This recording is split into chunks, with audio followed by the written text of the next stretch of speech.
What's going on, everybody? Good morning, good afternoon, good evening, wherever you are, whatever you're doing, how y'all doing? It's Kaiser Pineapple, and I'm here to talk about everybody's favorite subject right now, the subject of the much ballyhooed Indiana Jones and the Dial of Dysentery.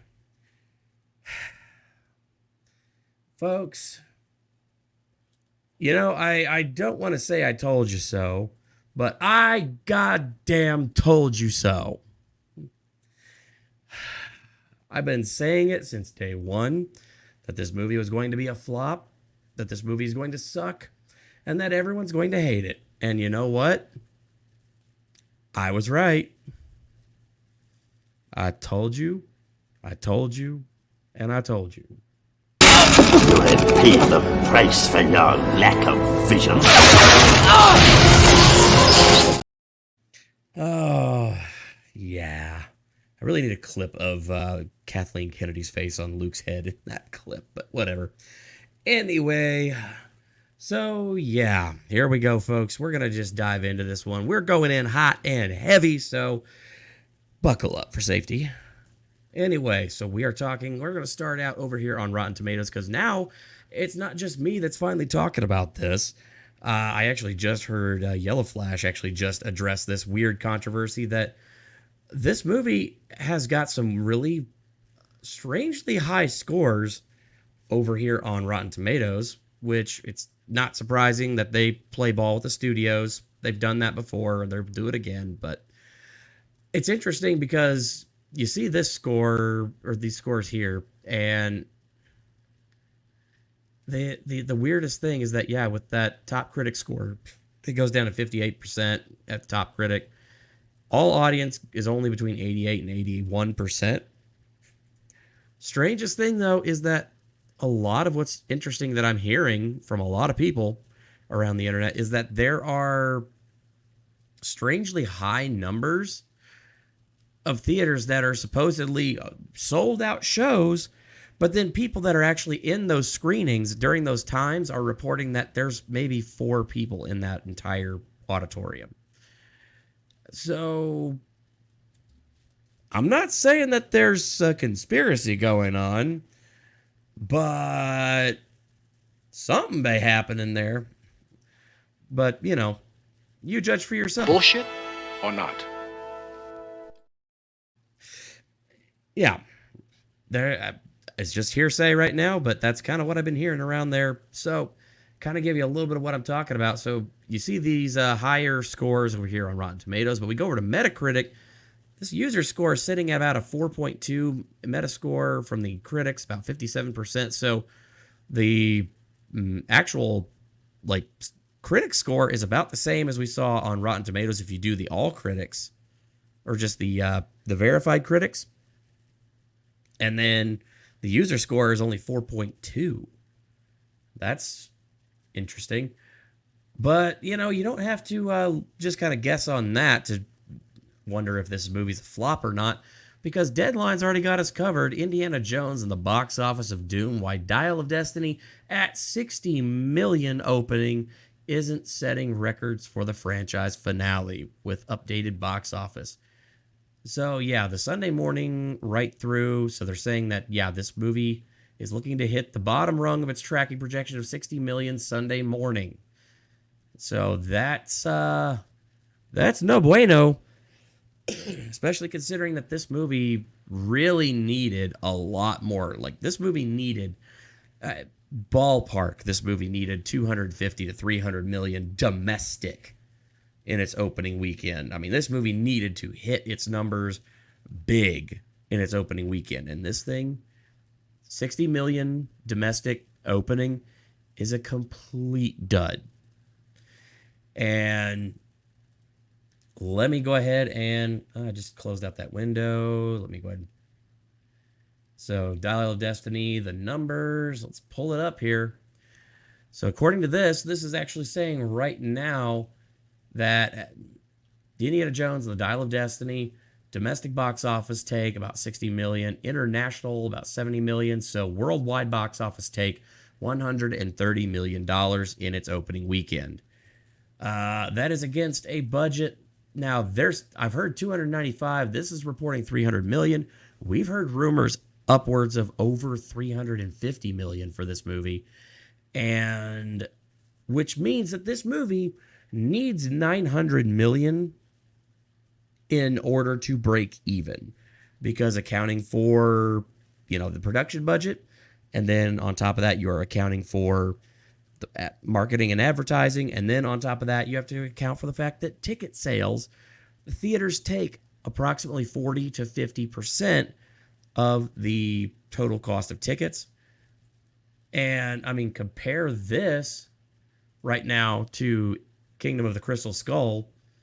Kingdom of the Crystal Skull's opening box office weekend was $100 million.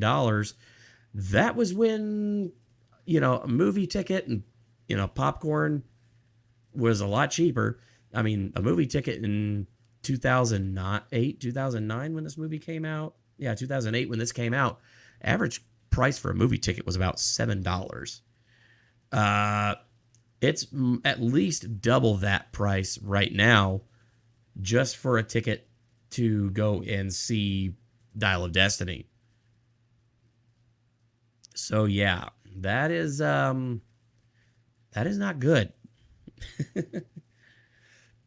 Mind you, whenever I said about Crystal Skull, their opening weekend, 100 million, that's 100 million domestic opening. The domestic numbers are very specific there because the domestic numbers are really kind of where you determine if your movie is making money or not. Say international is fine and all, but usually the domestic is going to be always bigger than your international. This movie definitely pulled in 70 million over the weekend internationally, but I mean, compare that with the 60 million domestic, that's still only 130 million take. That's bad. Yeah, especially whenever you also consider what is coming up behind it. Coming up behind this movie on July 12th, in 2 weeks, in Mission Impossible Dead Reckoning, and this movie, not gonna lie, this movie looks awesome. And I guarantee you this movie is going to absolutely bury the newest Indiana Jones movie. Again, it looks awesome. It's actually faithful to the franchise, and you have the original actor returning and not letting people completely shit on his character. Let's see. Is that the Top Gun Maverick formula? I mean, it's got Tom Cruise in it, so just saying, folks.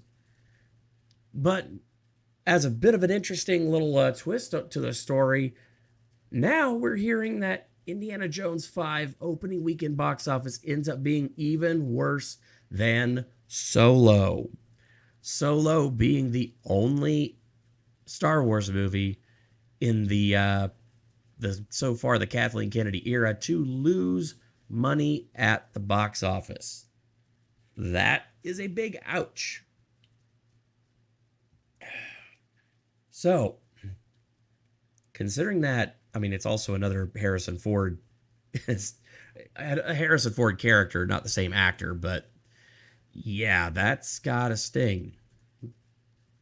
Other YouTubers already taking a little bit of a round on the internet. I mean, Neurotic already coming out and saying, if you love the Indiana Jones films, do not see Indiana Jones and the Dial of Destiny.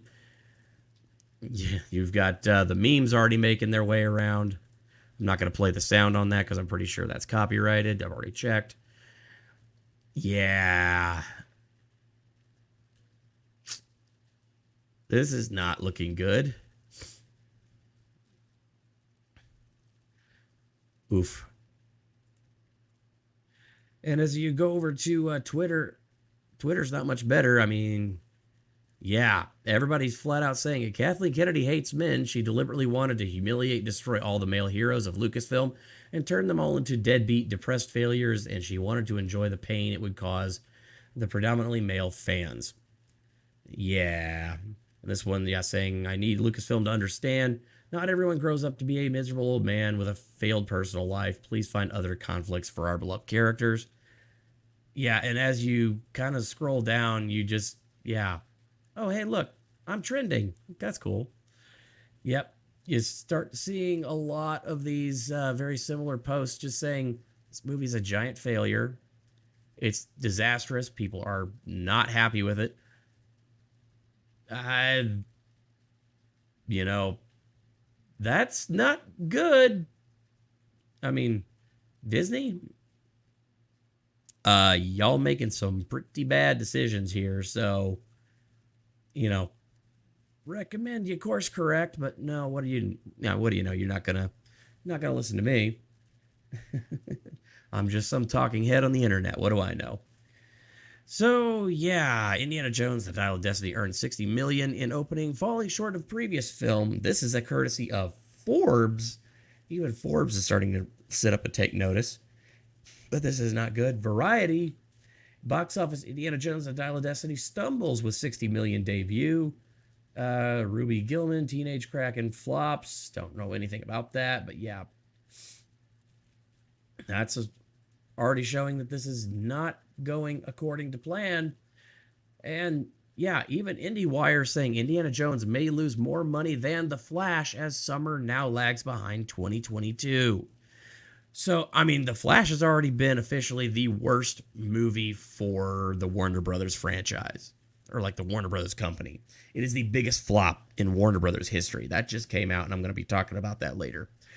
But now we're hearing that Indiana Jones may lose more money than The Flash in a year where they are already making serious stumbles all across the box office.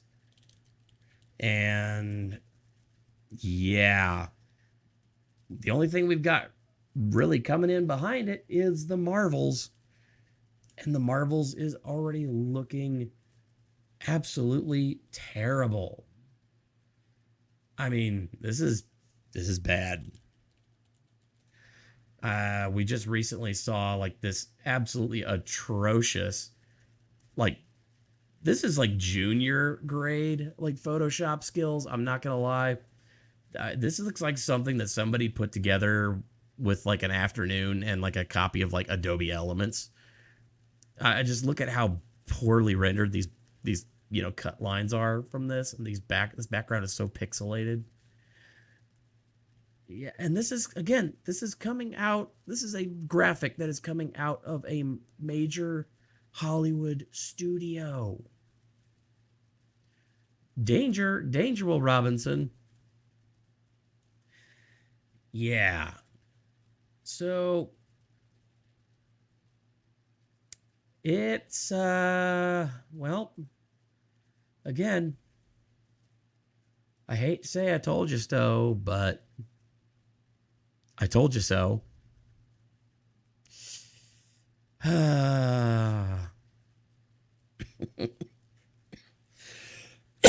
Excuse me. I don't even know what to say anymore. Folks,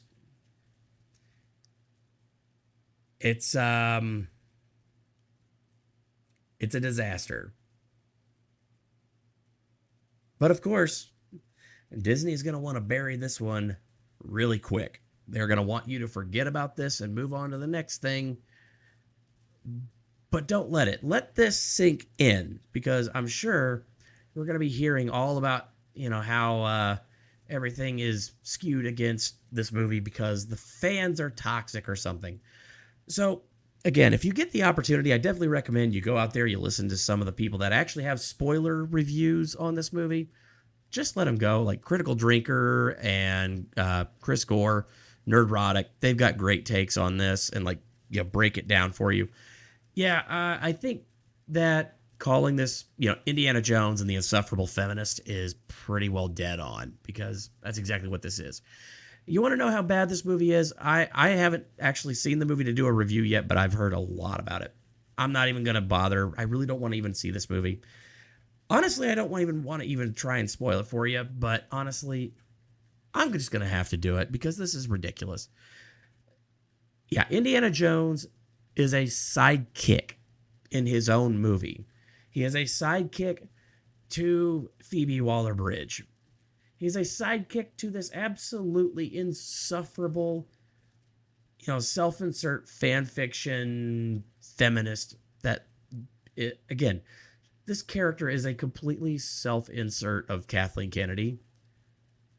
And yeah, we're supposed to believe that after all the things that happens over the course of this movie, that at the end of the movie, which everybody I've heard talk about this movie has said that this ending is so tacked on, it's absolutely like, it's jarring, that Indiana Jones, historian, archaeologist, guy who knows what it would be, what it would mean to accidentally go back in time and potentially change the course of history and how disastrous that could be, ends up standing there during a Roman battle at the siege of Syracuse, crying his eyes out, basically telling Phoebe Waller-Bridge that he just wants her to leave him behind to die in history so that way he can just be forgotten.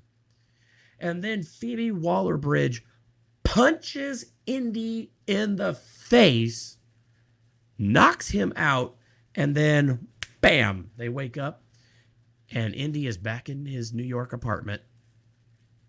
And they then show this really tacked on ending of where Marion comes back and they reenact a little scene, and apparently it looks like it was shot in a day. Part of me wants to go watch this just for the sheer, just to fully understand this, but I don't want to give Disney my money. I don't want Disney to actually get any money for me watching this movie. I really don't. But I'm also not going to do anything that would I'm not going to do anything underhanded. Just FYI. Not going to do that, and nor do I endorse that. I do not at all. I think the best thing for everybody to do, take this movie, ignore it, don't go see it, tell it to fuck itself, and just go about your business. Because there are only 3 Indiana Jones movies. That is Raiders of the Lost Ark, Temple of Doom, and The Last Crusade. Those are the only 3 Indiana Jones movies, and Indiana Jones ends with Indiana Jones and his father, Henry, and Marcus Brody and Sala riding triumphantly into the sunset, into the future, a bright, sunny possibility for tomorrow. And that is where it should have ended. It's where it ended for the fans who actually understand this crap. And that's where we're going to leave it. All right, folks, thank you so much for watching at this point. If you survived to this point, please definitely hit that like button for that algorithm. And if you're new here, hit that subscribe button. I definitely would love to see all your smiling faces as I continue to put out more content. We've got lots more in store. I'm going to try to put together a live stream this week talking about maybe even this very topic. So stay tuned for that, and definitely hit that notification bell so that way you can be notified when I announce new things going forward, or when streams go live, or when new videos go up. Thank you all so much for watching. Have a great rest of your day, and I will see you all on the next video. Peace.